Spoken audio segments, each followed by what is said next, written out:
Welcome back. Andhra Pradesh ప్రభుత్వం floods కారణంగా గత కొన్ని రోజుల నుంచి డిస్ట్రిక్ట్ వైజ్గా స్కూల్స్ అండ్ కాలేజెస్కి హాలిడేస్ ఇస్తూ వచ్చింది. మంగళవారం కూడా కొన్ని డిస్ట్రిక్ట్స్లో ఇదే విధంగా హాలిడేస్ ఇవ్వడం జరిగింది. ఇక రేపు అంటే 11th సెప్టెంబర్ అంటే బుధవారం రోజు పరిస్థితి ఎలా ఉంది, ఏ డిస్ట్రిక్ట్స్కి హాలిడేస్ ఇచ్చారు, ఏ డిస్ట్రిక్ట్స్లో స్కూల్స్ అండ్ కాలేజెస్ని కంప్లీట్గా రీఓపెన్ చేశారో మనం ఈ వీడియోలో తెలుసుకుందాం. అయితే అంతకన్నా ముందు మీరు కనుక మొదటిసారి నా ఈ ఛానల్ చూస్తున్నట్లయితే సబ్స్క్రైబ్ చేసుకొని ప్రక్కనే ఉన్న బెల్ ఐకాన్ని ప్రెస్ చేస్తాం, మర్చిపోవద్దు. ఇక ఆంధ్రప్రదేశ్ ప్రభుత్వం ఫ్లడ్స్ కారణంగా డిస్ట్రిక్ట్ వైజ్గా హాలిడేస్ని అంటే స్కూల్స్ అండ్ కాలేజెస్కి హాలిడేస్ని డిక్లేర్ చేస్తూ వచ్చింది.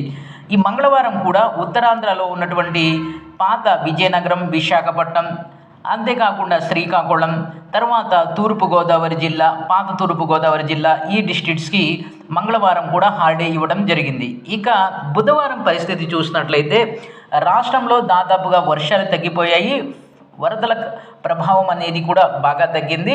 కాబట్టి రాష్ట్ర వ్యాప్తంగా ఎక్కడ కూడా ఏ డిస్ట్రిక్ట్లో కూడా district wise complete district schools and కాలేజెస్కి హాలిడే డిక్లేర్ చేయలేదు.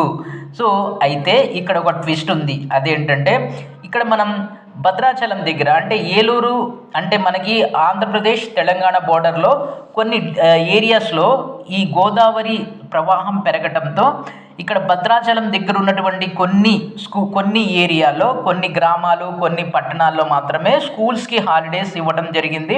కాలేజెస్కి ఎక్కడ హాలిడేస్ ఇవ్వలేదు.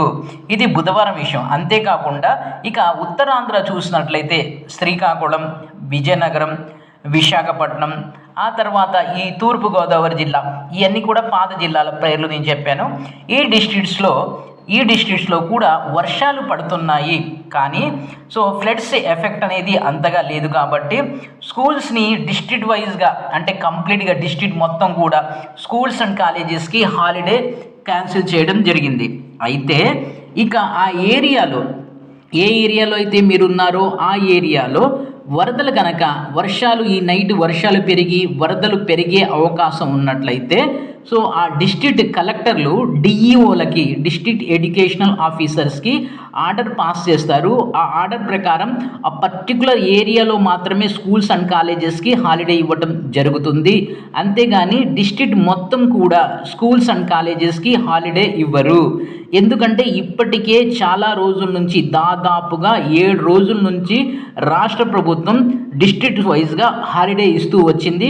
ఇక హాలిడేస్ని ఎక్స్టెండ్ చేయడం వల్ల విద్యార్థుల యొక్క చదువు మీద దీని ప్రభావం పడుతుంది అని అనుకున్నటువంటి రాష్ట్ర ప్రభుత్వం సో ఎక్కడైతే ఎఫెక్టెడ్ ఏరియా ఉంటుందో ఆ ఎఫెక్టెడ్ ఏరియా పర్టికులర్ ఆ ఏరియాకి మాత్రమే డిఈఓల యొక్క ఆదేశాన్ని అనుసారం అంటే డిస్ట్రిక్ట్ కలెక్టర్స్ డిఈఓలకి ఆదేశాలు జారీ చేస్తారు. డిఈఓలు ఆ పర్టికులర్ స్కూల్స్కి ఇన్ఫార్మ్ చేస్తారు. ఆ పర్టికులర్ స్కూల్స్ మాత్రమే హాలిడేస్ కింద కన్సిడర్ చేయడం జరుగుతుంది. డిస్ట్రిక్ట్ వైజ్గా ఎక్కడ కూడా ఇక స్కూల్స్ అండ్ కాలేజెస్కి హాలిడే ఇవ్వరు. ఇక మిగిలినటువంటి డిస్ట్రిక్ట్స్లో ఈ స్కూల్స్ అండ్ కాలేజెస్ ఫుల్ ఫ్లెడ్జ్డ్గా బుధవారం నుంచి రీఓపెన్ అవబోతున్నాయి. అయితే ఇప్పటికే చాలా ఏరియాలో schools and colleges full reopen చేయడం జరిగింది. ఇక ఒక్క విషయం, లాస్ట్ విషయం ఏంటంటే విజయవాడ, ఎస్పెషల్లీ విజయవాడలోని కొన్ని ప్రాంతాలు లైక్ అజిత్ సింగ్ నగర్, తర్వాత విద్యాధరపురం, భవానీపురం, సో ఇలాంటి రాజరాజేశ్వరిపేట, ఇలాంటి కొన్ని ఏరియాస్ ఇంకా కూడా నీట మునిగి ఉన్నాయి. కాబట్టి ఆ డిస్ట్రిక్ట్స్లో ఉన్నటువంటి స్కూల్స్ని 100% క్లోజ్ చేసి ఉంచమన్నారు డిస్ట్రిక్ట్ కలెక్టర్. ఇది వీడియో. ఈ వీడియోని లైక్ చేయండి, షేర్ చేయండి, సబ్స్క్రైబ్ చేసుకొని ప్రక్కనే ఉన్న బెల్ ఐకాన్ని ప్రెస్ చేస్తాం, మర్చిపోవద్దు. Thank you.